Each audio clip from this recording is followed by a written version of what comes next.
Você encontra canecas térmicas, adesivos e camisetas estampadas da sua distribuição Linux favorita e muito mais na Deal Store. Acesse www.dealstore.com.br. Sejam bem-vindos a mais um episódio do Dealcast, dessa vez com dois convidados especiais, três, né? Porque o Killer, apesar de ser da casa, é especial também, né? Temos aí o nosso Sami Samurai aí.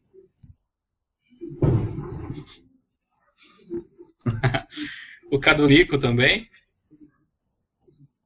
E o Gabriel Almir. E...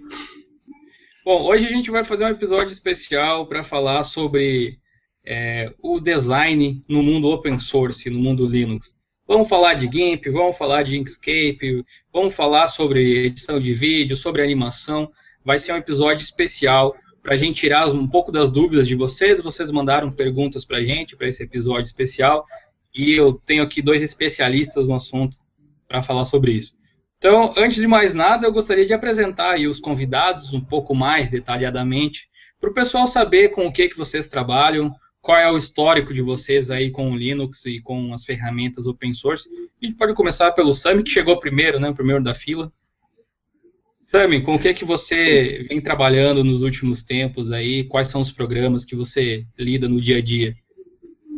Bom, eu trabalho com muita história em quadrinho, muita ilustração de livro didático. A minha praia, por 15 anos, é o livro didático, né, voltado para as faculdades de ensino superior. E depois de um tempo eu comecei a trabalhar com literatura também. Então, a minha demanda é toda voltada para a ilustração. Eu sou formado em design gráfico, mas o meu ponto forte seria a ilustração mesmo. Eu desenho muitas horas por dia, durante toda a madrugada. Por algum tempo eu usei sistemas proprietários e perdi muito trabalho. Então, quando eu descobri o Linux, e a minha vida deu uma acelerada monstruosa. Hoje em dia eu precisaria ser dois para dar conta, porque realmente está funcionando muito bem.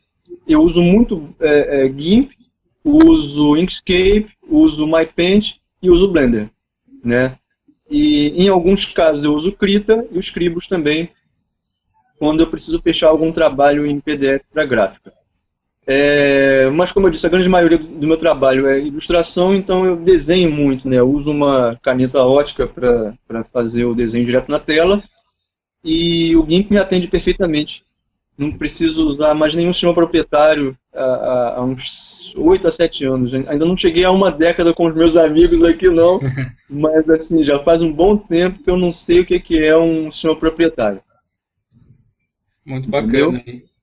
Cadonico, agora as mesmas perguntas para você aí. Fala um pouco sobre você aí, o que você vem aprontando nos últimos tempos. Eu sou o Cadunico, sou criador de um evento chamado GNU-Graphic, é o primeiro evento de computação gráfica com software livre. Nós vamos para a 8ª edição, inclusive a ilustração desse ano é do Sami, né? Trabalho na prefeitura aqui de Niterói, e no núcleo de produção digital, eu sou o diretor de arte do núcleo de produção digital, e é um dos poucos núcleos de produção digital que usa, na maioria do processo, software livre. Tirando 2, 3 coisinhas específicas, a maioria é software livre, né? E trabalhei no Instituto de Matemática Pura Aplicada, no IMPA, também aqui no Rio, e migrei o IMPA do Maya para o Blender, faço parte do grupo SLRJ, tem um monte de coisas, e viajo o Brasil falando de computação gráfica com software livre. Olha aí, show de bola. Esse é o representante, então. Gabriel, você poderia falar aí pra gente a experiência que você tem com ferramentas gráficas no Linux e tal, para que você utiliza normalmente? Bom, eu não tenho tanta experiência como os dois aí, mínima, mas eu utilizo a maior parte das coisas gráficas basicamente para o meu trabalho de desenvolvimento web. Eu trabalho muito com front-end, então quando eu saí do Windows, que eu estava acostumado com Photoshop e CorelDRAW, e tipo, tinha já um cargo, quando eu fui migrar, eu migrei pro GIMP e com o Inkscape, que eu amo esse Inkscape, mano, muito foda. E é isso que eu utilizo dos dois. Cheguei a mexer um pouco no Blender, mais por questão de gosto, tentar aprender e tal, mas GIMP, Inkscape, principalmente Inkscape, que eu uso. Bom, eu no Blender eu já tentei mexer, mas eu não consigo, cara. Eu não consigo lidar com aquilo. O máximo que eu consegui fazer no Blender foi uma rosquinha meio mal feita, assim. Mais ou menos. Teve um professor da Estácio, não, da Veiga, que migrou há pouco tempo pro Blender. Ele falou assim, ele era do 3D Studio Max. Ele virou e falou, cara, Blender ele é muito bom, ele é muito prático, mas assim, a gente está acostumado com painel de carro, né? Aí a gente migra para o Blender, é um painel de avião, né? Tem um monte de botão, o que a gente faz com aquilo? Mas depois que você acostuma, você vê que está tudo na mão. Então você não tem que ir naqueles 1 milhão de menus, submenus, ou coisa. Não, está tudo ali. Né? E tudo se resolve em 2, 3 teclas de atalho. Aí ele dá aquele alívio. Eu falei, caramba, não é que a interface é ruim, que ela tenta ser extremamente prática. Está tudo ali, você não tem que sair dali. Você só tem que ir lá e criar. Entendeu? Opa, chegou mais um aí, o último que faltava da equipe aí do Diolinux. Gabriel do Diolinux e do Toca do Tux também. Beleza, galera? A gente já tinha dado início aí às conversas. Eu tava dizendo aqui que eu sou um zero à esquerda no Blender, apesar de tentar. Continuo tentando, na verdade. Continuo tentando. Importante é tentação, né? Mas das ferramentas gráficas que eu uso com frequência, assim, eu diria que principalmente o GIMP, um pouco com menos frequência, o Inkscape, mas o GIMP para fazer todas as artes que o pessoal aí que acompanha o blog vê, todas as artes que vão para o blog passam pelo GIMP antes, para os posts e todas as artes das thumbnails, dos vídeos no YouTube também. Então, até eu desenvolvi, junto com a ajuda de outras pessoas, aí um tema que modifica o GIMP para ele ficar com os atalhos do Photoshop, para quem está migrando e tal. Então, GIMP é mais a minha praia do que o Inkscape, a experiência que eu tenho aí. O Gabriel, que chegou por último, o Gabriel da Costa, também costuma mexer com o GIMP por causa dos vídeos aí.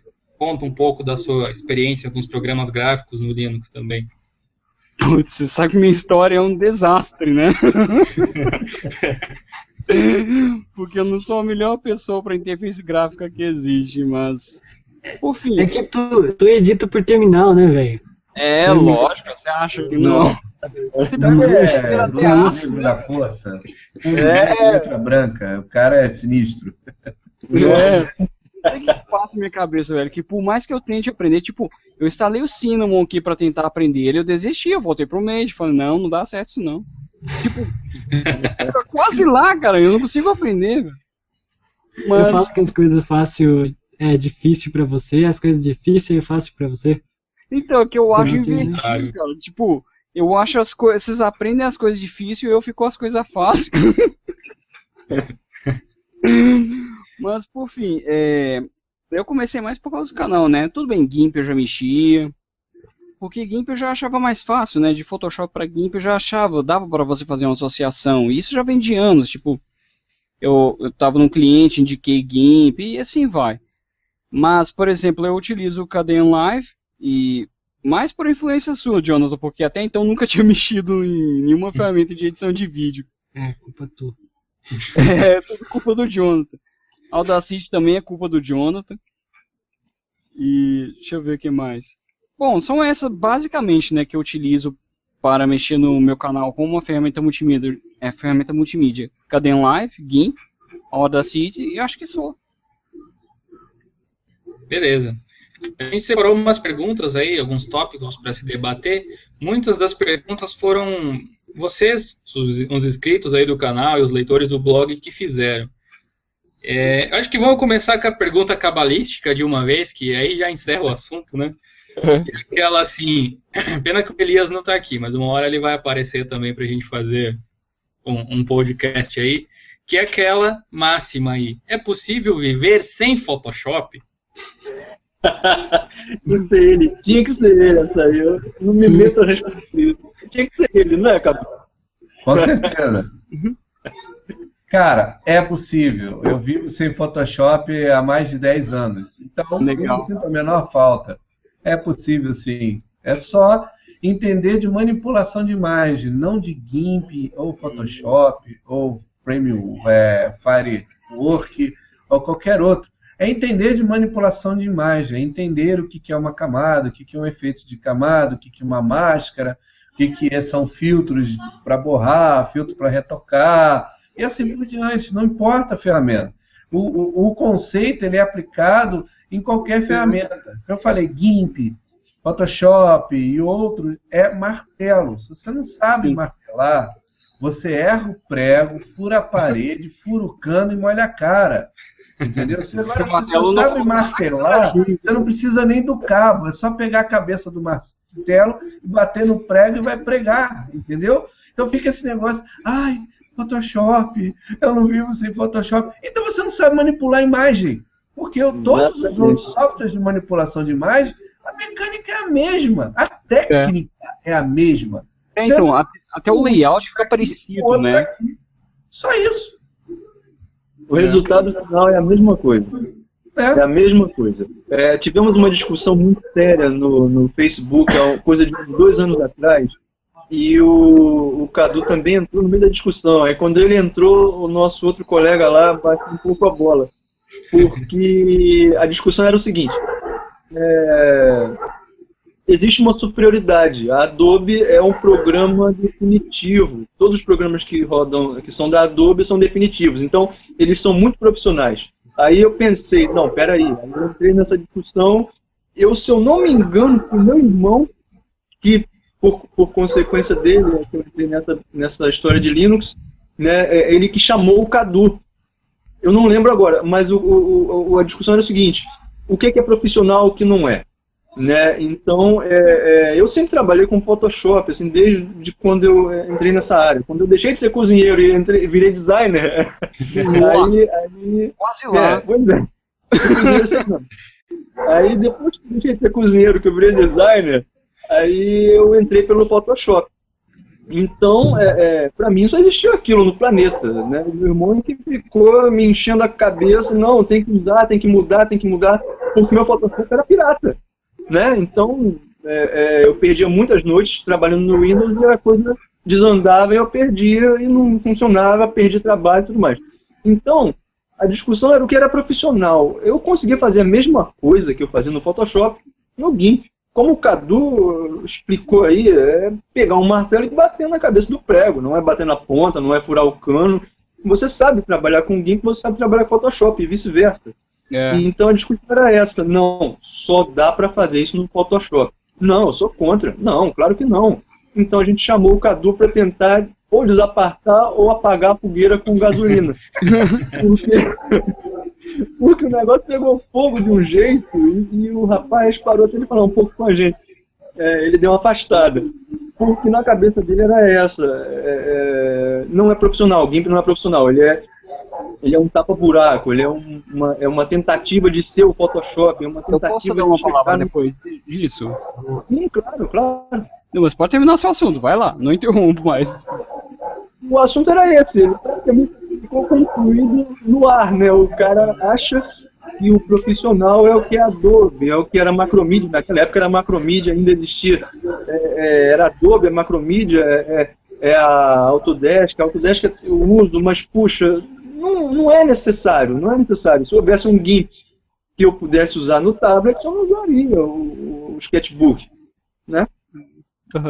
Uma vez o Ricardo, o Ricolândia aí, que vocês vão falar com ele no futuro, na parte de animação, a gente estava numa discussão no Telegram, e ele teve uma máxima, eu não sei quem escreveu essa máxima, que o cara falou assim, se você propõe uma nova ferramenta e um novo material para um escultor, né, e joga no mercado, vai separar os copistas dos artistas, porque ele vai se adaptar a um novo material e ele vai se adaptar à nova ferramenta. E os outros vão simplesmente reclamar e inventar defeitos para não andar. Eu achei aquilo genial. Eu não sei quem disse aquilo, entendeu? É bem isso. Caramba, se você me der uma sala escura, eu vou tirar a espinha da modelo, eu vou bater a foto, eu vou lá, vou retocar na mão, no pincel, vou bater aquela foto de novo na grua e vou revelar. Como é que as pessoas faziam antes do computador, entendeu? É isso, é saber a técnica. Se você saber a técnica, não importa a ferramenta. Então, até falando assim, uma experiência que eu tenho, Photoshop pode de repente ser melhor? Pode ser que sim. Eu sou a melhor pessoa para dizer isso? Não, porque eu não sou profissional nisso. Eu faço para atender a necessidade do meu canal. O Photoshop vindo para o Linux, isso pode atrair mais usuários para Linux? Pode ser que sim. Porém, uma experiência que eu tenho, eu trabalhei numa empresa de dinamarqueses. E para trabalhar com dinamarquês, gente, não é fácil. E eu usava o GIMP para atender a necessidade do cara. Segunda experiência, eu atendia uma casa de câmbio, dava suporte técnico lá, e eles precisavam editar a imagem. O que eu indiquei? GIMP, atendeu a necessidade da casa de câmbio? Atendeu. Então, assim, gente, Photoshop tem poder, Photoshop não, GIMP tem poder também. Eu não sei, eu não sou o cara mais a fundo, mas tem poder, tem. Tem. De novo. Tá uma coisa linda, que só o João mostra pra gente a cada edição do GnuGraph, ele vem mostrando as novidades. E qual é o grande problema do GIMP? Tem uns 5 ou 6 desenvolvedores no planeta inteiro, então os caras estão correndo contra o tempo, com um volume violento, para soltar essa versão nova. Vai tratar HDR, vai vir com mais de 32 milhões de cores, ele vai poder ler mais de 32 milhões de cores. Aí sim. Ele vai vir com muitas ferramentas que são plugins, já vão estar na caixa de ferramentas. Uma delas é a distorção interativa, vai deixar de ser um filtro, ele vai passar a ser uma ferramenta básica, e por aí vai. Mas, gente, como todo software livre, ele não sobrevive de ar. Precisamos de desenvolvedores aqui ou fora para terminar a grande tarefa. E recurso financeiro também. Básica, assim por diante. Ele está aí, ele está pronto, ele está lindo, mas precisa de gente para finalizar. Isso. Tá vendo? Ó, a questão de eu não ser a fundo, igual você falou, HDR, eu não faço ideia do que é. A HDR é a imagem RAW. Aquelas imagens é específico para fotografia. É um formato para fotografia profissional. É gigante, é enorme, é cheio de qualidade que a gente nunca vai obter num TIFF, num JPEG, num PNG. O HDR é o HDR, é aquela imagem bruta de qualidade, aquela coisa maravilhosa. É como se fosse a imagem RAW, ela não captura apenas a imagem em si. Tem sensores, ela captura o tipo de luz, o tipo de cor que está em cada parte. Então você, com um botão, de um clique, você troca o meu cabelo para verde. Porque aquele canal do cabelo é um canal separado. Né? E o GIMP até então não tinha suporte a isso. Mas a gente tem um software livre que lê RAW, que é o Darktable. E o GIMP, nessa versão nova, ele já vai vir com um suporte 100% para RAW, entendeu? Incorporaram a ele, seria isso? Sim, na versão nova está incorporada a leitura. Legal. Eu acho isso legal, quando incorpora algum recurso assim. Além do Darktable aí, tem o Raw Therapy também, né? Raw Therapy. Mas o Raw Therapy é para quem gosta de programar, né? Que ele dá muita linha de comando, né? E o Darktable, ele é muito parecido com o Lightroom. Então aquele pessoal Mac maníaco, não, eu edito no Lightroom. O cara não está nem editando imagem RAW, mas abre o Lightroom. Né? Então, aí tem o Darktable, que é a mesma cara cuspido descarrado, só que o Lightroom é branco, o Darktable é preto. Entendeu? Então, tem para todos os gostos. Tá certo. Acho que dá para viver sem Photoshop, então, né? Dá sim. É uma suspeita. Que, pelo que eu saiba, o Cadunico não tá morrendo de fome, tá? Não tô. Sinal que o GIMP funciona, né? Funciona sim. Até essa pergunta que o pessoal deixou aqui, a próxima é interessante porque muita gente não sabe das alternativas. Às vezes até quer migrar para Linux, para usar um sistema diferente, mas não sabe para onde correr. Então, o pessoal pediu para a gente citar alternativas para o Photoshop, o GIMP, né, a gente já falou aqui, mas enfim, o Corel, o InDesign, Illustrator, Premiere, After Effects, o 3D Studio Max, Sony Vegas, etc. aí, Maya. Faz o seguinte, você faz uma, essa, aí a gente diz a alternativa. Vamos na listinha, vamos lá. Isso tudo. Exatamente, não. Vamos na listinha, então. Alternativas ao Adobe Photoshop. GIMP. Fechou. Perfeitamente. Existe alguma outra ferramenta interessante que pode ser utilizada? O Darktable. Pronto, Darktable. Eu, como usava o Photoshop só para ilustração, eu comecei a mexer com edição de imagem muito tempo depois. Eu também cito o Krita. Para ilustração, como o Fábio mesmo falou. Uhum. Qual é o próximo? Para quem quer fazer montagens, edições mais simples, tem um outro aplicativo novo que eu acredito que ainda não seja open source, mas pelos e-mails que eu troquei com os desenvolvedores, eles pretendem tornar, que é o Pixeluvo. Não sei se vocês já ouviram falar. Ele é um editor que tem para Linux já, ele custa uns R$60, ele é um software pago, atualmente de código fechado, mas pelo que eles falaram, eles pretendem abrir no futuro, assim como o pessoal lá do Lightworks, mas eu falo daqui a pouco. E pode ser uma alternativa para quem não se adaptar com o GIMP aí, mas acredito que é questão de boa vontade só. Importante, ele também está disponível para Linux, mesmo sendo pago. Isso, é importante ter alternativas, né? Porque por mais que um software seja bom, as pessoas acabam tendo opiniões diferentes, no fim das contas, às vezes. O próximo que o pessoal colocou aqui é o Corel. Quais são as alternativas para Linux com o Para Corel? mim, eu acho que qualquer coisa é melhor que o Corel. Olha, Inkscape. A gente pode colocar o Corel e o Illustrator aqui, né? Que eles são meio... Sim. Inkscape e tem o Chara também. Chara. Tem mais a cara do Corel e tal, e fecha na tua cara do mesmo jeito, entendeu? Mas se você quer estabilidade, leveza e super recursos, assim, Inkscape. Inkscape, cada Google Summer Code, assim, que termina, que os caras fecham e soltam, vem um monte de brinquedo novo. Assim, eu me sinto uma criança de 5 anos quando sai a versão nova do Inkscape. Eu fico lendo tudo lá no site, assim, a Cleo fala, nós não vamos sair nem sábado nem domingo. A Cleo é minha esposa, gente. A gente não vai sair com as crianças nem sábado nem domingo. Eu falei, não, o meu playground novo chegou, entendeu? Eu amo o Inkscape. Eu gosto mais do Inkscape do que do Blender. E olha, eu gosto muito do Blender. O Inkscape é o meu software de coração mesmo, porque ele é lindo, ele é leve, ele é extremamente funcional, as ferramentas estão na cara. Cara, a comunidade internacional ouve o designer à 10ª potência. A palavra final é do designer. A gente vem com um monte de ideia maluca, os caras falam, tá, vamos tentar. Eles não questionam a gente, sabe? O que é isso? Para que serve? Não. Tá, vamos tentar. Se der, a gente coloca no código. E sai essa coisa maravilhosa que o Corel nem sonha ser. Eu quero dizer que você enfiou a sua esposa traindo ela com o Inkscape. Cara, ela já sabia antes de casar que eu sou nerd. Então, entre o computador e ela perde só um pouquinho, mas perde, entendeu? Só um pouquinho. Eu usava bastante o CorelDRAW, velho.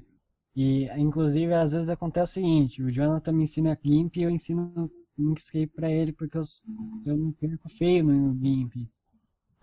Aí acontece o seguinte, o Inkscape pra mim, na época que eu comecei, eu aprendi os comandos básicos em 2 dias, no máximo.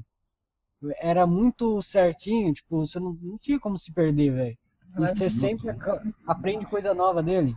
Muita coisa que o Corel não faz nativamente, e o Inkscape faz desde a versão que eu conheça, pelo menos, desde a versão 0.48, e que é a versão última versão que eu usei. Agora tá no 0.91. Tem muita mais coisa. Uma coisa que o pessoal às vezes não sabe é que o Inkscape, o GIMP também, né? Mas principalmente o Inkscape, ele tem uma página em português que tem tutoriais para um monte de coisas. Para você fazer... Se quer aprender a fazer uma bolinha, tem lá. Se você quiser aprender a vetorizar uma imagem, fazer um super desenho, também tem os tutoriais. Eu vou procurar deixar o link na descrição aqui para o pessoal acessar. A da bolinha é meu, aquele da bolinha 3D é meu. Mas Educador, cara, educador. a gente pode citar aqui, falando no Cadonico, que já se acusou aí, né? Um excelente lugar para você aprender dicas e tutoriais sobre o GIMP é o site do Cadonico. Como é que é o teu site aí, Cadonico? cadonico.art.br, não só de GIMP, mas de GIMP. É que eu estou numa fase de namoro do GIMP de fazer aquelas documentações que não tem. O João Bueno pediu para mim, pô, cara, eu te dou uma bola. Porque não tem documentação, cara. Tá ali a ferramenta, mas como é que usa? Não, eu digo para você, porque eu só sei fazer gradiente, quadrado e módulo. Não, você bota imagem, você faz essa parte? Eu faço. Fiz um acordo com ele. Então, sempre quando eu tenho tempo livre, tá meio parado o site, gente, quem está acompanhando, é porque eu não estou tendo tempo de respirar. Tá? Mas eu vou voltar a colocar os tutoriais. Eu estou justamente me dedicando a isso.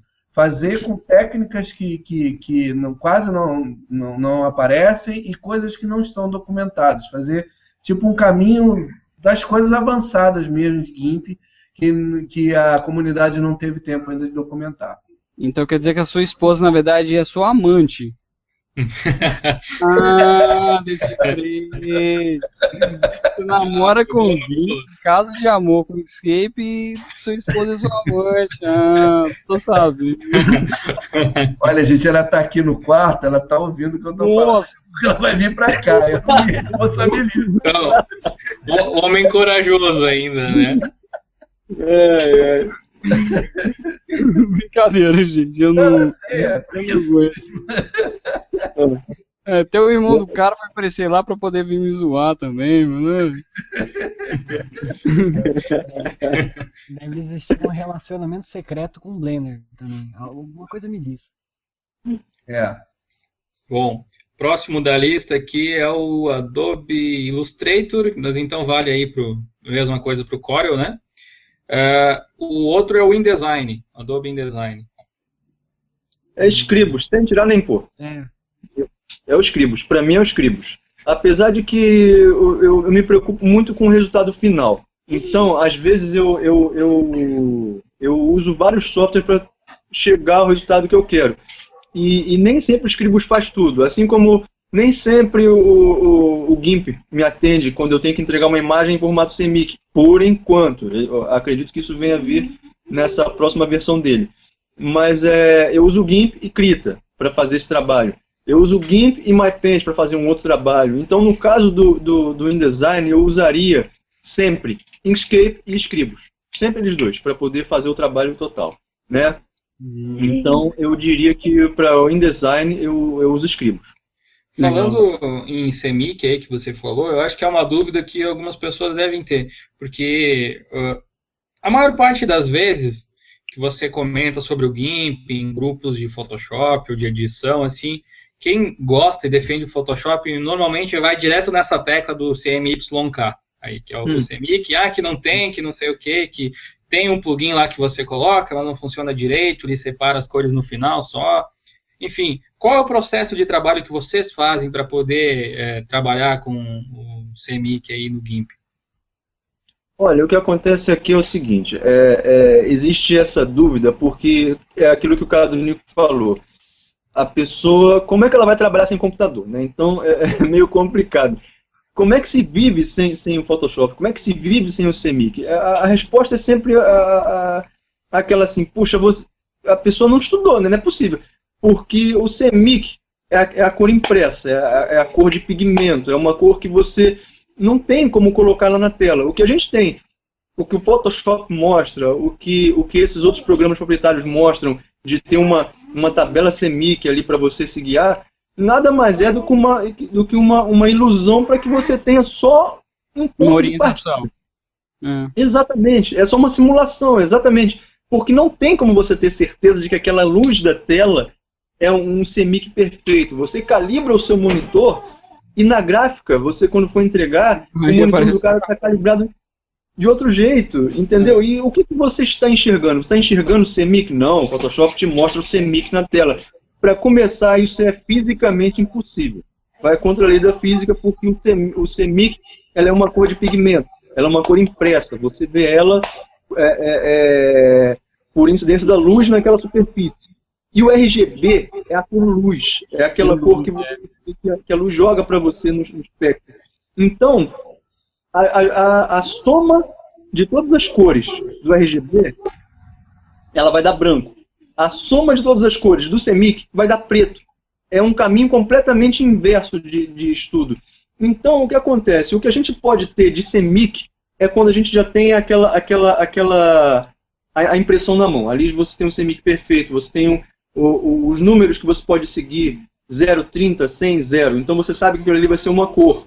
É bom você ter uma tabela, é bom você ter alguma conta para se basear. Não na calibração do seu monitor, ela geralmente pode te enganar, isso é falta. Então, com base em tudo isso que eu estou dizendo, não existe CMYK nem no Photoshop. Entendeu? Ela tem uma escala de valores, ela vai te dar um CMYK de definição. O que eu preciso é que o GIMP não me dá de imediato. Então, eu preciso converter essa cor dentro do Krita e eu mando para algum lugar. Me corrija, Cadu, se eu estiver errado em alguma coisa aí. Cadu sumiu. Pronto, caiu, Cadu. Acho que foi tanta besteira que ele caiu. Faleceu. Não, mas ficou bem claro até. Era uma dúvida que eu tinha, para ficar mais claro. Até para saber como responder, né? Quando alguém tiver essa dúvida, quando alguém perguntar. Mas beleza. O InDesign ele é um software de diagramação, né? O pessoal usa para fazer revistas, coisas assim. Mas ele, apesar de ser feito para isso, existem algumas alternativas que o pessoal faz. Por exemplo, a revista do LibreOffice é feita no LibreOffice, no Draw, no caso. Inclusive, a gente esqueceu de citar que o Draw também trabalha com imagens vetoriais. Então, se você precisa de uma coisa mais simples ali, ele pode te servir. Normalmente, quando o pessoal pede para mim para que serve o Draw, eu digo que é meio que o intermediário entre o Paint e o Corel, aí, se você quiser. Ele vai servir para te fazer alguns desenhos, assim, ele trabalha com vetores mais simples. E ele abre arquivos do Corel, inclusive, se alguém, né, precisar abrir aqueles CDRs malditos lá. Tá certo. Bom, o próximo da lista aqui é o Adobe Premiere. O Premiere, como é de vídeo, eu acho que o Cadu sabe responder bem melhor. Só que ele caiu aí, né? Culpa minha que o cara saiu. O Cadu, volta aí, foi brincadeira, cara. Eu prometo que eu não brinco mais nisso. A mulher dele tirou ali do ar. Então. Mas se servir de consolo, ó, tipo assim, eu tenho aqui o Mate por causa daqueles olhinhos que me deixam apaixonado. Não, mas você, Gabriel, aí que produz vídeos, consegue responder. O Adobe Premiere é um popular editor de vídeo. Inclusive o meu irmão... não linear, né? É um mestre de Adobe Premiere, né, e de Final Cut.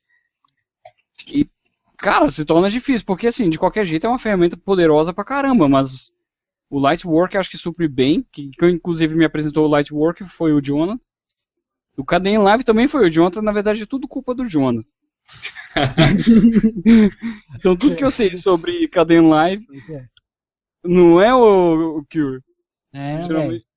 Então, uma alternativa mais clara, tanto para o Premiere quanto o Vegas, é o KDE Live atualmente. KDE Live, Se você puder usar as últimas versões do KDE, que ele vem com o último KDE Live é o 15.12, se eu não me engano. Apesar de eu não utilizar essa versão por questão de estabilidade, ele já está...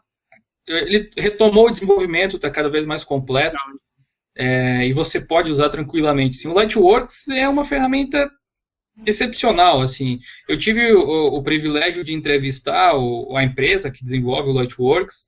Eles foram bem solícitos nesse tanto e eles me mostraram vários cases de sucesso lá. Inclusive, eles têm um monte de filmes de Hollywood que foram editados com o Lightworks. Legal. Só que, além de ser pago, né, e ele tem um workflow muito diferente de um Premiere, de um Vegas, ou até mesmo do parece um painel de avião, mano.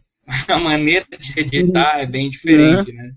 Mas não é por falta de programa profissional, é o que eu falo, às vezes não é por falta de programa que você não está fazendo, é por falta de conhecer o negócio ali. Cadu, fica aí, homem, não sai mais não. Fica aí, Cadu, eu não falo mais nada não, pode deixar. Eu também não, prometo. Voltou aí, tá ouvindo direitinho? Voltei. Qual é o assunto que eu parei e morri aqui um tempo? Estamos falando de alternativas agora para o Premiere e para o Sony Vegas. O Premiere para o Sony Vegas, Adobe Premiere, é o Kdenlive, o OpenShot, até o PTV mesmo. Isso aí serve tranquilamente.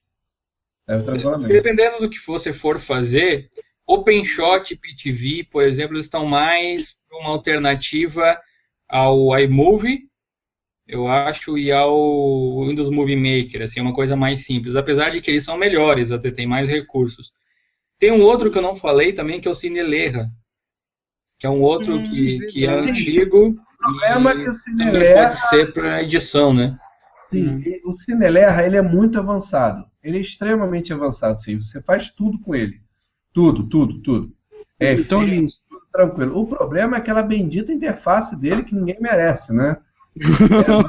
Parece o GIMP 2.6, né, que não tinha... Vários designers já se juntaram, eu fiz parte de um time também, a gente refez a interface toda, mas o time desenvolveu... Não, Cadu. Volte, Cadu. Todo mundo torcida, volta. Para quem não conhece, ali, o Cineleira, ele tem a interface dividida. Ele não é uma janela só. Quem usava o GIMP antigamente deve lembrar que ele era também dividido. Você tinha três blocos principais de ferramentas e opções e o bloco da imagem. O Cineleira também tem isso. Porque, pelo que eu andei lendo lá no projeto, a ideia deles é que você use, sei lá, 2, 3 monitores para editar o vídeo. Coloca cada tela em um monitor. Só que, né, não é todo mundo que tem 2, 3 monitores em casa para editar, né? Mas o GIMP ainda tem essa opção de 3 blocos, né? Só que hoje tem. Só que tem, exatamente, Ficou opcional, que era uma coisa que o Cineleira deveria ter também, né? Não obrigar a goela abaixo as pessoas a usar. Até talvez ele ficasse mais popular.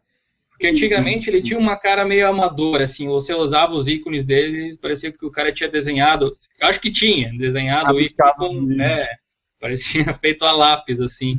Agora melhorou consideravelmente a parte de design, mas ainda precisa dar uma modernizada no negócio. O cara desenhava a forca, era o máximo. Eu usava o PTV, o primeiro que eu editei no Windows, quando eu saí do Windows, porque eu usava o Movie Maker só para coisas básicas. O PTV ele era excelente. O problema dele é que ele tinha os mesmos problemas do Movie Maker também.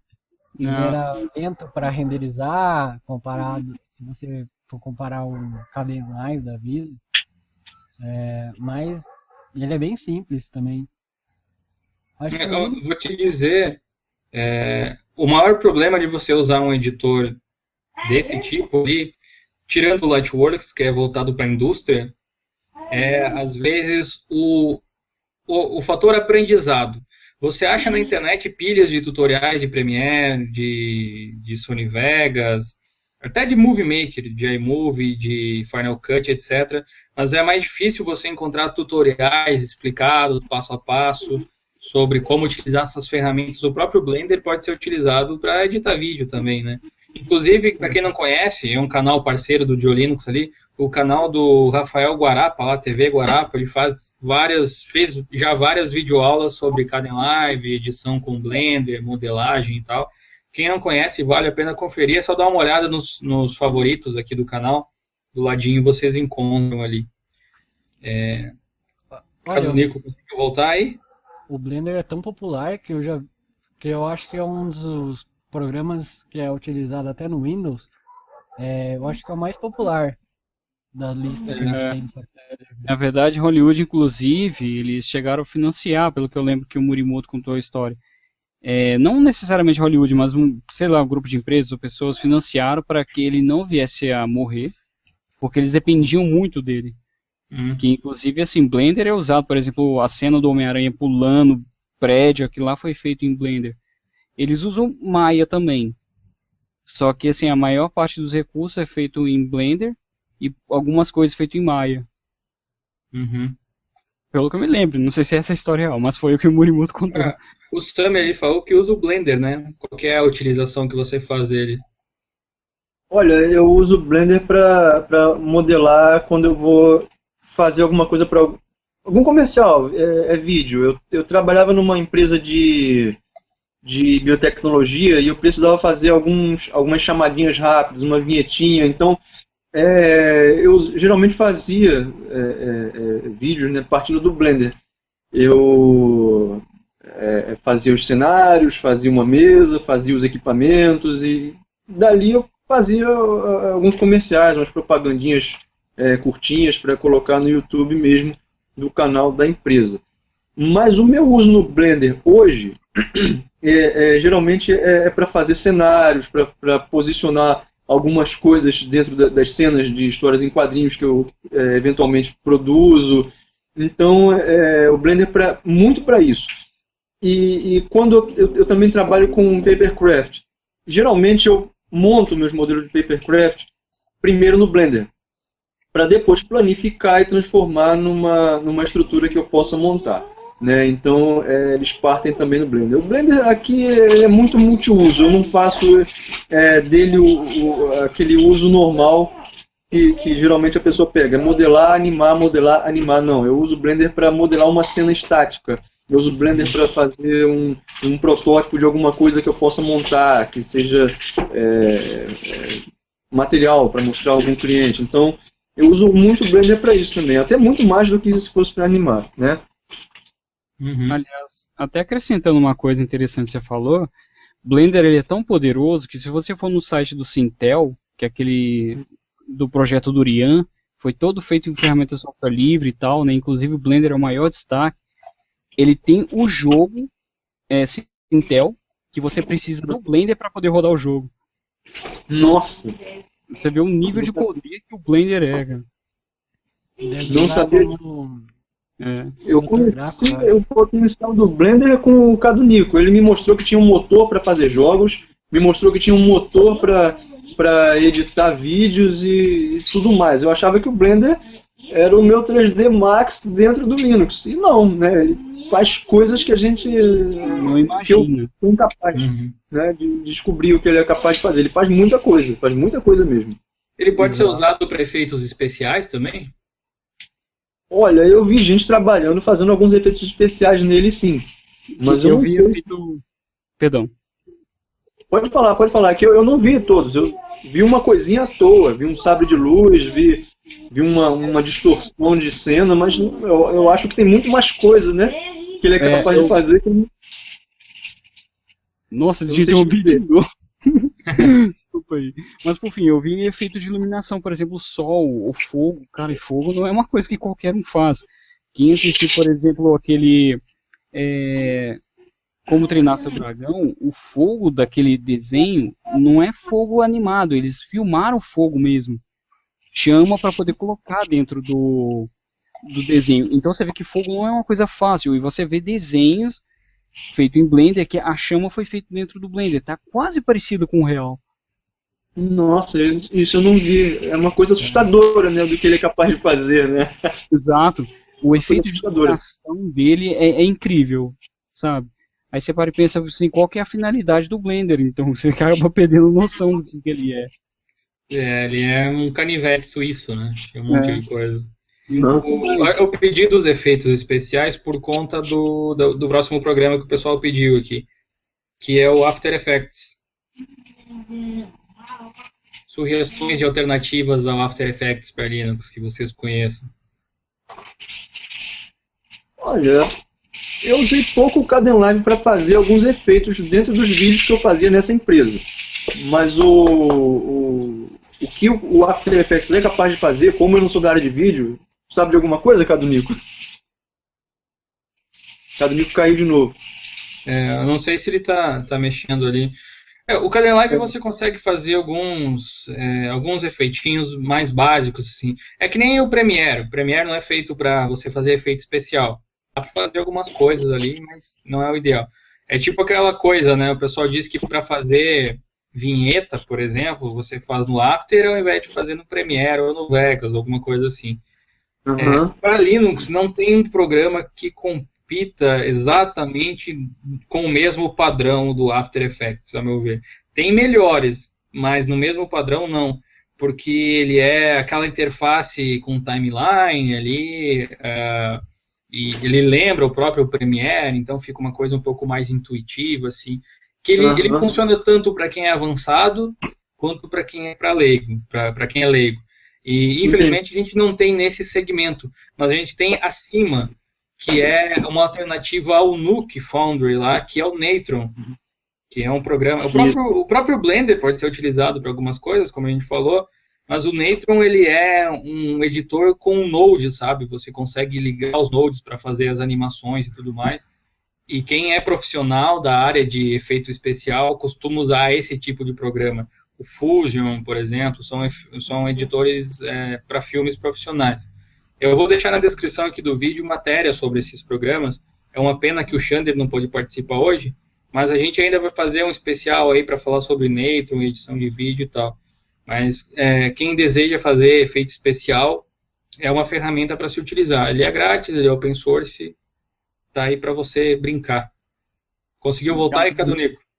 Galera, o Cadunico volta e eu vou ter que sair. Desculpa mesmo, eu acho que é a primeira vez que acontece, eu no Geocast ter que chegar tarde e ainda ter que sair cedo. Isso é imperdoável. Mas enfim, ó, tô deixando de qualquer jeito 2 links aqui, tá, Jonathan, se quiser depois deixar pro pessoal. Tem um desenho que chama 850 metros, que é uma sátira muito incrível. É Summer, você que tá com a faixa aí do Karate Kid Ohara. Então, assista esse desenho que você vai ver esse efeito de iluminação que eu te falei. Ele foi todo feito, apesar de ter sido utilizado o Windows, ele foi feito totalmente no Blender. E embaixo tem um link do jogo do Sintel, pra mostrar pro pessoal aí o poder do Blender. Beleza, pode deixar que eu compartilho aí com a galera. Maravilha. Então, foi um prazer conhecer o Kaedu, Summer, beleza? Jonathan, prazer voltar aqui no Geocast, que a gente já tava até com saudade. Não, a gente vai fazer com mais frequência, se tudo der certo. Tá certo. Prazer. Assim, Com certeza. Valeu, cara. um abraço, gente. Boa noite pra vocês. Valeu. Abração. Falou. Bom, a gente pode continuar aqui com algumas perguntas que o pessoal deixou ainda. Agora são perguntas mesmo. Teve uma aqui que eu achei interessante, que vai para o lado profissional. Assim, o Lucas Oliveira pediu.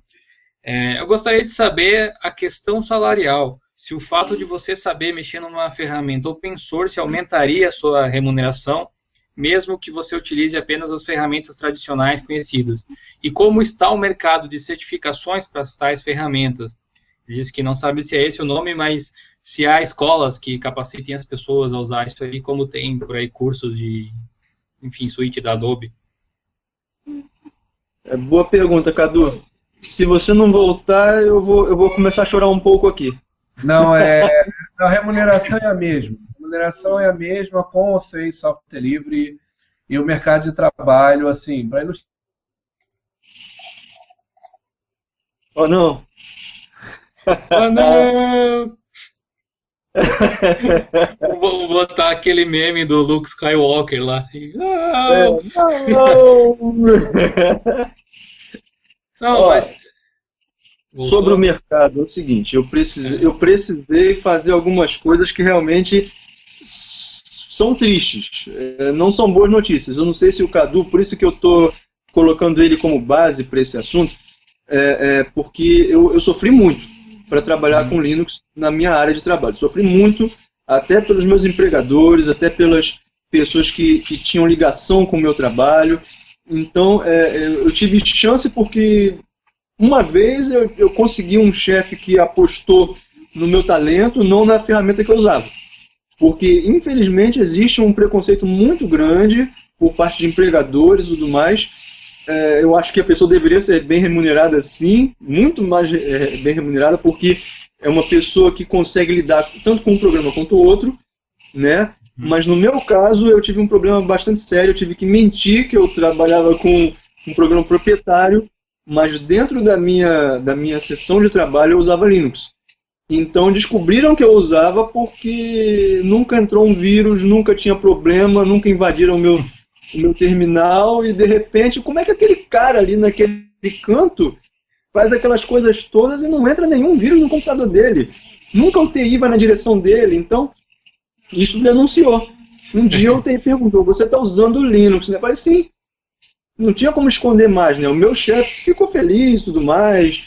E não, mas peraí, mas você vai ter que usar o Windows porque todo mundo aqui usa o Windows. Não, não há necessidade, porque eu faço o trabalho e converto num formato que que o meu colega possa usar e me devolver e tudo mais.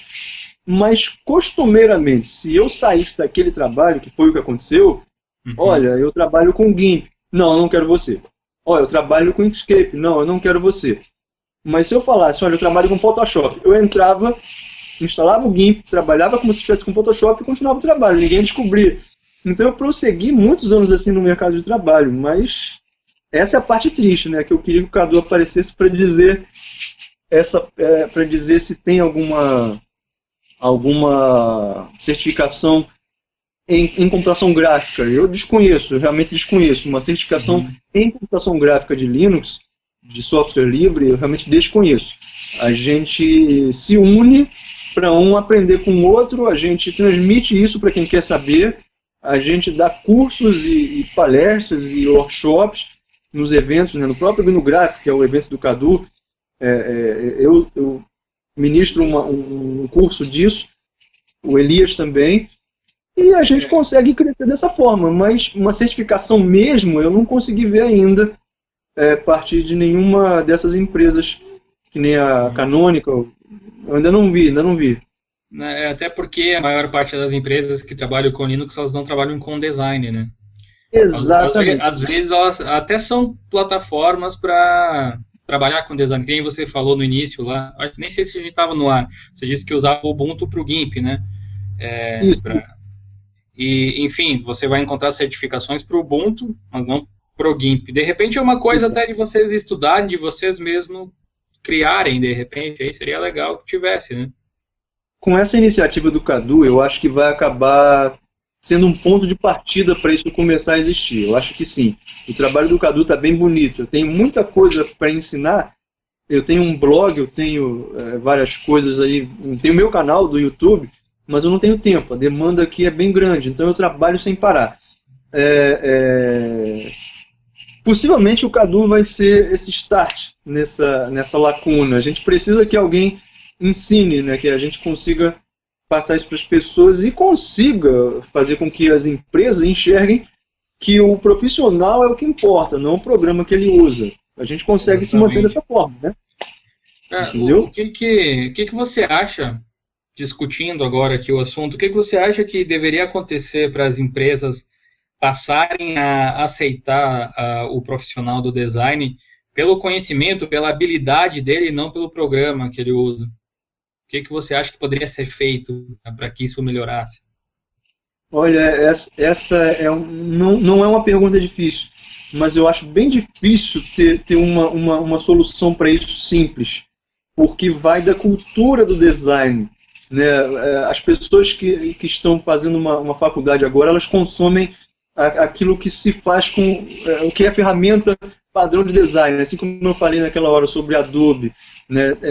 Eles usam muito Mac, usam muito Apple, então não, para design tem que ser a Apple, não importa, né? Tem gente que realmente procura o profissional pela pessoa que ele é, mas eu vejo que quando a gente entra numa empresa, quando vai para uma entrevista, entra numa daquelas seleções de agência, eles perguntam, você lida com Mac? Não, eu não lido com Mac. Já trabalhei com Mac pouco sim, tive contato com Macintosh. Eu sei o que é a Apple, eu sei o que é o Photoshop dentro do ambiente do Mac, mas não trabalho no meu dia com Mac, mas é uma pergunta que está lá no questionário, né? E eu não sei se isso tem uma solução imediata, não tem uma regra, não tem uma receita de bolo, mas eu acho que isso deveria mudar no setor, inclusive é o setor que eu trabalho, no setor acadêmico. Tem ótimas iniciativas na faculdade privada que eu vejo, não sei se na estadual, no mesmo sentido, apesar de que o software livre ele é obrigatório você usar nas instituições públicas, mas nem todas as pessoas que estão na instituição pública pensam no software livre como uma alternativa viável. Eles não enxergam essa viabilidade, né? Eles têm o LibreOffice para trabalhar com documentos, tem aquilo ali para trabalhar com isso, para trabalhar com aquilo, mas na hora de você alterar uma imagem, fazer um folder, um cartaz, uma coisa qualquer, é o Photoshop, é o Corel. Então, não é completamente livre isso ainda. Existe uma cultura muito enraizada que ela tem que mudar. Entendeu? E eu acho que a solução está nessa galera da faculdade, da universidade. O pessoal acadêmico tem que mudar a forma deles pensar as ferramentas. É o que o Cadu falou de novo. É um martelo. Você estuda para saber o que são cores luz, o que é cor de pigmento, o que é uma diagramação e tudo mais, mas você tem que ser versátil para usar qualquer ferramenta. E eu acho que nessa situação que o país está passando, principalmente você ser versátil é uma ótima forma de você passar pela crise. Eu acho que é bem bacana isso partir do pessoal acadêmico, né? Eu acho que está na parte da faculdade isso. É só aí que pode resolver esse problema. Eu concordo contigo, porque afinal de contas vai ser na faculdade que você vai criar, de repente, os novos donos de estúdio, os novos donos de gráfica, os novos designers que vão criar uma cultura diferente, né? Assim como a maior parte das coisas, o segredo está na educação, como sempre, né? Bom, deixa eu ver se tem mais alguma pergunta aqui que a galera deixou. Teve a Liliana Veríssimo, fez um comentário aqui, não foi nenhuma pergunta, ela diz assim: há uma questão fundamental que é a compatibilidade entre o Inkscape e o Illustrator. Eu sempre trabalhei com o Illustrator e por isso tenho muitos arquivos .ai, né, que é a extensão do Illustrator. E é impossível trabalhar com eles no Inkscape. Eu já tentei todas as extensões possíveis para exportação e importação de arquivos e nenhuma funciona. Você conhece alguma alternativa, Sami? Olha, a alternativa para esse problema da conversa entre os programas vetoriais, aí está uma parte em que eu fico meio engessado. Mas isso não é engessado de eu não posso trabalhar ali. Eu acho que é o seguinte: quando você começa um trabalho, você tem que estruturar uma linha de desenvolvimento. É um processo de trabalho. Se você começa a fazer esse trabalho no Corel, você não pode depois querer que ele trabalhe bonitinho no Inkscape. Da mesma forma, eu começo um trabalho no Inkscape, eu não posso fechar ele no Illustrator. Eu acho que quando você trabalha com vetor, eu não sei se isso tem a ver com a forma matemática de como eles processam essas imagens, mas eu tenho certeza absoluta que o vetor exige que você desenhe, inclusive, um processo de trabalho. Que você desenvolva um processo de trabalho que tenha começo, meio e fim. Se ele vai começar no Corel, o meio dele tem que ser no Corel. O fim dele tem que ser no Corel. Se você começa um vetor no Inkscape, eu aconselho seguir no Inkscape até o fim. É por isso que no começo, todos nós começamos com Dual Boot, né? Tem o Windows aqui e o Linux na outra partição. Mas quando você percebe que a conversa às vezes tende a você perder tempo, perder o trabalho, perder aquele processo que você tem, que você trabalha legal e de repente corta porque você tem que migrar para um outro computador que só tem o sistema proprietário. Então não, eu aconselho você usar sempre o Inkscape do começo ao fim, ou o Corel do começo ao fim, ou o InDesign do começo ao fim. Porque realmente a questão do vetor, eu ainda vejo muitos problemas nisso. Eu não sei como é que está o suporte das últimas versões do Illustrator e do Corel para SVG, que é o formato padrão do Inkscape. SVG, para quem não sabe, é um formato de arquivo escalável, é vetorial, só que ele é aberto, ele é transformado em XML, então você consegue abrir em outros programas. Por exemplo, se você fizer um SVG no Inkscape, você consegue abrir no LibreOffice Draw, por exemplo.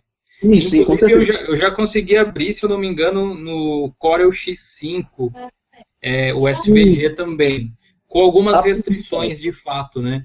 Agora, assim, esse exemplo aí da Lidiana é um exemplo claro de quando o software tem a intenção de engessar você nele mesmo. Exato, Olha, exato. se você trabalhar comigo o Illustrator e fizer um gráfico vetorial ali no Illustrator, você não vai poder trabalhar de novo com o mesmo arquivo, a não ser que seja com o Illustrator, que é uma coisa que o Exato. Inkscape não faz, porque ele vai te dar como padrão o formato SVG, que permite que você abra em qualquer outro software compatível, e existem vários por ele ser um formato aberto. Para o Corel é a Sim. mesma coisa com os CDRs, né? Esses programas, eles tentam fazer com que você seja dependente dele. Isso. Eu tenho um caso que aconteceu comigo ainda na empresa de biotecnologia, que eu acho que vai ser muito útil para a nossa amiga. Todas as gráficas, infelizmente, né, a gente que contrata a gráfica, nós é que temos que ditar a nossa necessidade, a gráfica tem que nos atender. Mas nem sempre é assim que acontece, né? Na realidade, dentro da profissão, não é assim que acontece. Então, a gráfica, geralmente, ela já parte daquela restrição. A gráfica trabalha com Corel. Então, a gráfica exige o CDR. Mas nós, da indústria gráfica, nós que trabalhamos com design, sabemos que não dá para mandar o editável para a gráfica. A gente manda um arquivo fechado, que a gráfica só vai ter o trabalho de imprimir. Tudo bem, vai ter aquela parte de jogar para o fotolito, jogar para lá, jogar para cá, fazer isso, fazer aquilo, mas o nosso arquivo final tem que ser o fechado. Eu não vou mandar o CDR para a gráfica.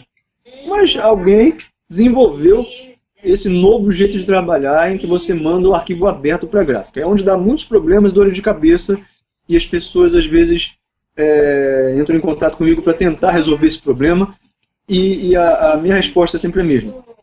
Existe um jeito de você fazer um vetor no Inkscape que vai abrir perfeito no Corel e vice-versa.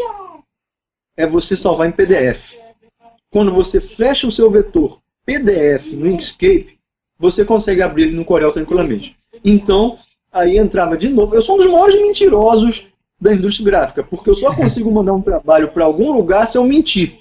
Ninguém quer receber o meu arquivo que eu fiz no Inkscape. Olha, meu filho, você não sabe trabalhar, você não é profissional. Não, eu vou te mandar um arquivo que eu fiz no Corel, deixa que eu fiz no Inkscape. Vou fechar em PDF para você, tá? O cara vai lá e abre no Corel, e acha que eu fiz no Corel. E tem o valor do Pantone bonitinho, e a pessoa consegue imprimir e sai num Pantone certo. E eu fiz isso no Inkscape. Né? Como eu fiz? Isso é bruxaria? Não é não. É só você fazer o arquivo, converte todos os textos em curvas, converte todos os efeitos em curvas, e aí quando você fechar o PDF, todos os filtros vão estar condensados num arquivo só. Então, se você mandar isso para uma gráfica, ele vai conseguir abrir no Corel sem problema nenhum. Eu acho que a nossa amiga que fez essa pergunta, acho que o nome dela agora, ela teve esse problema com o Corel e Illustrator, né? Isso, o Illustrator, o Illustrator, na verdade. Ela só fala do Illustrator com o Inkscape, de não conseguir abrir. Inkscape, isso mesmo. Acredito que se ela produzir o arquivo de qualquer forma no Illustrator e fechar em PDF e mandar para o Inkscape, ele vai conseguir abrir também. Eu acredito que sim. Esse seria o formato universal para os arquivos em vetor que eu encontrei. Foi a única saída que eu encontrei na prática, né? Conversar com o PDF. Aí sim, que o PDF, quando você abre ele no sistema de vetor, você tem nós para trabalhar, você tem os Bezier todos à sua disposição. É a única forma que eu achei para trabalhar com todos esses programas associados, né? E conversar com a gráfica também.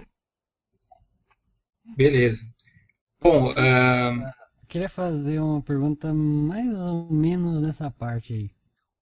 Que eu mexo bastante, eu não mexo ali diretamente com design, mas eu mexo bastante com Inkscape mais, e recebo muito arquivo, ou no caso no Photoshop o PSD, de template, pronto em PSD, e Illustrator no AI, que é para ícone ou wireframe, e muitas vezes isso aí mata, e às vezes eu tenho que instalar, tem que ir para o Windows só para poder abrir no caso o arquivo, para poder editar ou para poder transformar. Isso é meio, eu acho que é o único ponto que ainda é meio triste. Assim, eu vou te dizer o seguinte, eu trabalho sempre com Linux, beleza, mas eu tenho uma máquina virtual. Se algum cliente me manda algum arquivo em AI, em PSD geralmente vem em CMYK, que eu trabalho muito com impressão, eu trabalho direto com a gráfica. Então, PSD CMYK é muito difícil de você conseguir abrir num GIMP. Então, eu tenho uma máquina virtual. Eu mexo nesse arquivo, abro numa máquina virtual com Windows XP e consigo converter ele para um arquivo que eu consiga trabalhar com GIMP. Quando eu for mandar para a gráfica, sempre vai ser um PDF fechado para que não corra uma cor, não mexa num texto, mas não tem jeito. A gente às vezes precisa, principalmente eu que trabalho com gráfica, preciso de uma máquina virtual. Não trabalho mais com dual boot, mas com uma máquina virtual. É uma coisa que eu quero muito, é que meu HD esteja ocupado só com Linux. Não preciso mais do dual boot. Mas a máquina virtual, ela se faz necessária quando você tem um AI, um PSD, um CDR para mim, para poder trabalhar com um pouco de fluidez, para ser mais rápido para trabalhar com a gráfica. Exato, né? Usa ela como recurso e não como o padrão, né? Exatamente, só um recurso. Bom, eu acho que para a gente finalizar o nosso podcast de hoje aqui, eu quero fazer a pergunta do Luiz Carlos Vieira. Ele colocou que ele trabalha com Photoshop com edições de imagem e que ele tentou usar o GIMP, só que achou muito complicado e tal. E ele queria saber quais são as dicas que a gente dá para quem quer fazer essa migração Photoshop/GIMP aí. O Cadu já ia me ajudar bastante, o Elias mais ainda. Mas o GIMP, a dica é sempre a mesma, é você tentar deixar ele parecido com o Photoshop. Essa foi a primeira dica. Inclusive, eu uso o meu GIMP, as janelas dele se parecem com o Photoshop, porque foi assim que eu aprendi a trabalhar com ele. Então, eu sugeriria a pessoa sempre mover as janelas, acertar os menus, modificar os atalhos, para que ele se parecesse com o Photoshop. A princípio, fazer isso, né? Para a pessoa se acostumar, porque não tem jeito. O GIMP ele é o equivalente ao Photoshop, mas realmente a interface dele não é agradável para todo mundo. Então, eu que já acostumei, para mim é fácil. Mas e para quem hoje precisa do GIMP para trabalhar e saiu do Photoshop? É uma coisa meio traumática. Então, o Elias tem uns vídeos que um curso dentro do workshop dele no GNU-Graphic, o título é exatamente esse. Como é que é o título? Relatos de uma migração sem traumas. É porque a gente sabe que o negócio é traumático, né? Não é simples você sair do Photoshop para o GIMP e ter aquele estalo de que conseguiu achar uma fonte de ferramentas milagrosas. Não é assim. Realmente depende do costume. E às vezes a pessoa, tendo trabalho para entregar, já no meio profissional, não vai ter esse tempo de aprender. Ela precisa daquela ferramenta à mão. Hoje, para mim, está tudo à mão, mas é porque eu já sei. Então, não é interessante. O novato, para o GIMP, eu sugiro ele modificar a interface para que se pareça com a do Photoshop. Tem um macete que o nosso amigo João Bueno, que eu conheci no GNU-Graphic, por intermédio do Cadu Nico, que não está aqui, infelizmente, agora. Ele me ensinou uma técnica maravilhosa do GIMP.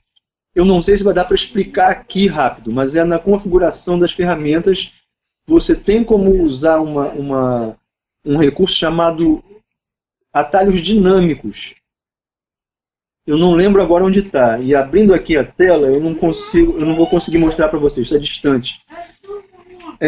Você regula e clica numa caixinha que está escrito atalhos dinâmicos. Abriu aqui, espera só um instantinho. Aí preferências, vai nas preferências, você vai ver a segunda opção nas preferências, está escrito interface. Dentro dessa interface de usuário, você clica numa opção chamada utilizar atalho de teclado dinâmicos. Se você ligar essa opção, você volta para a tela do GIMP. E aonde você quiser que uma ferramenta seja o seu atalho, isso vai te adiantar muito. Eu quero que o pincel, que naturalmente eu acho que é o P ou B, não lembro agora, Eu quero que o pincel... Acho que é o B. É o P, né? É o B. É o B, é o B. Isso, eu quero que o pincel passe a ser N.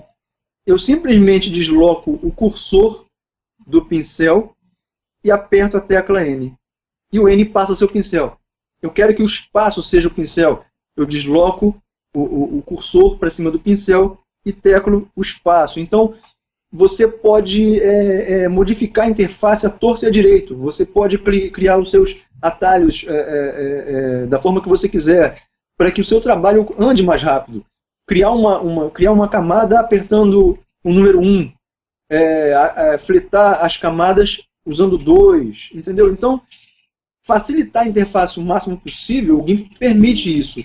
Então, eu aconselho a pessoa a mexer na interface para que ela fique mais tranquila, né? Uma das dicas é essa, é você ligar os atalhos de teclado dinâmico.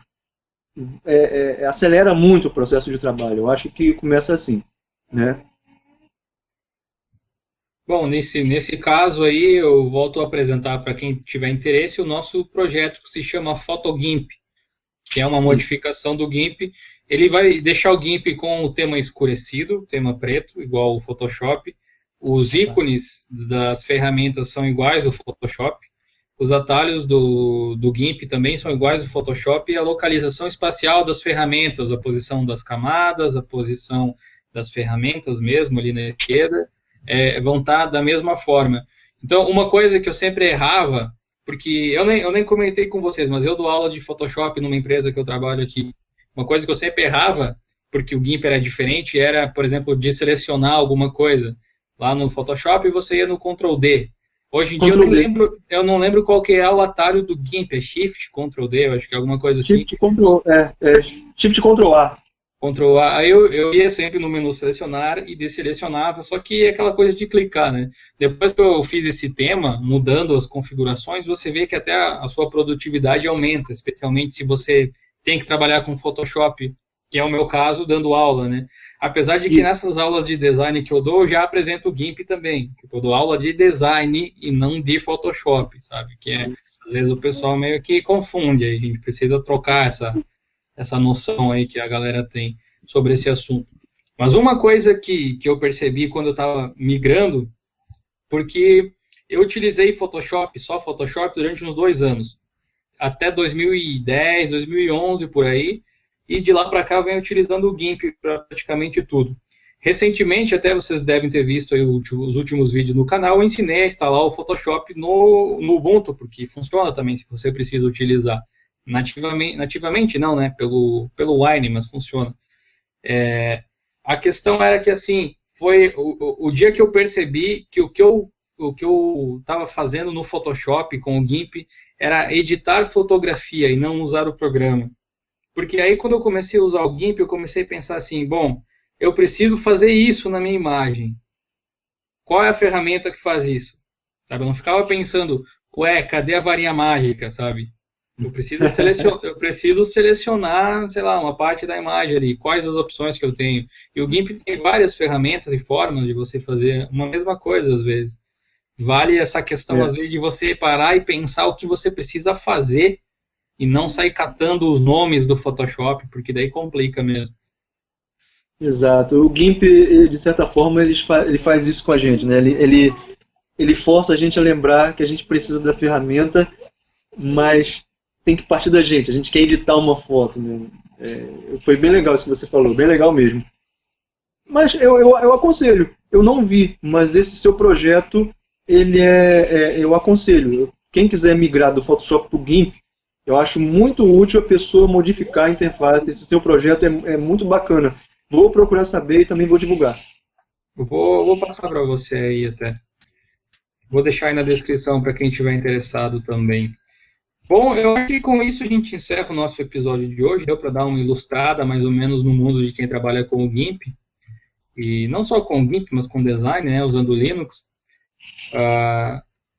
E agora eu gostaria de agradecer aqui o Gabriel, que está aí mais calado aí, porque o Gabriel é o cara da programação, né, velho? Calor. E agradecer ao Cadonico, que sumiu também, né? Fazer o quê?